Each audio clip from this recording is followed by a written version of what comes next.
Ayan guys, good evening guys. Patutulogin na natin yung baby. Kasi marami pa tayong hugasan. So yan guys, iyak-iyak siya guys. Gusto pa niya magdidi. Busog na, sumusuka na. Ma-over na naman to. Tingnan mo, nagdadaldal siya. Ayan siya guys. Pag, meron kasi siyang crave, kaso hindi na siya pwede kasi nga malaki na si baby Ethan. So kailangan na siyang iduyan. Nagdadaldal siya. Sige na, matulog ka na, mahal ko. Ayan. Kasi pag matulog na yan, maghuhugas ako ng pinggan. Tapos maghuhugas ng pinggan, magwawalis, maglilinis pa ako.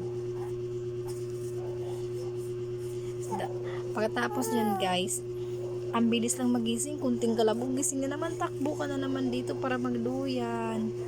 Ayan, so kailangan muna natin patulogin to guys. Ayan, lang. Ayan. Gusto niya kasi, pag matutulog siya, kailangan yung didi ko nasa bunganga lang niya. So wala akong magawang trabaho kung nandun yung didi ko sa bunganga niya, nakadikit. Ayan. Pinapasipayer ko siya, minsan ayaw niya, tinitikman niya yung pacifier. Pag alam niyang walang lasa, dinuduran niya. Kaya ngayon sinubukan ko mag-pacifier ulit. Tingnan niyo, wala siyang tupak. Nagdidi siya ng napapasipayo siya. Kasi nung baby pa siya, matakot talaga siya sa gatas. Gusto niya lagi siyang gatas ng gatas. Masama pala yun pag nasobrahan kasi yung tiyan pala ng mga baby, yung parang lang siya, yung parang maliit lang siya na parang kalamas, yung lagayan lang ng yung pag ba niya, yung ba yun tawag doon, yung lagayan ng pagkain sa tiyan. Kunti lang daw. So kaya nagkakaroon daw ng halak at saka yung parang naglalabas ng bunganga, naglalabas ng dili sa bunganga sa sobrang puno na. Pangit daw yun. Kaya ang baby daw kasi, hindi naman daw kasi nasasabi na busog, kasi dili ng didi lang.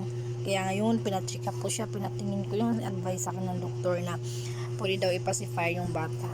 Basta daw nakadidi na siya. Busog na siya. Yan, ganyan, pacifier.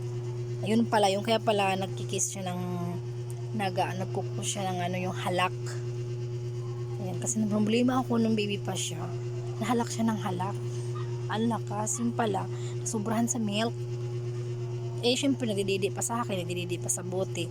Tapos, nakanganga pa siya, lagi pa siyang iyak ng iyak kasi gusto pa magdidi. Ako naman, syempre, hindi ko naman alam kasi ngayon lang ako nakaalaga ng anak ko na ganito pangalawa kasi yung una ko may nagbabantay kasi nag-work ako.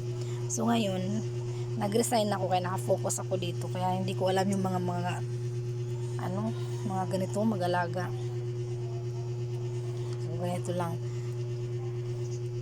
So guys, tulugin ko muna yung anak ko.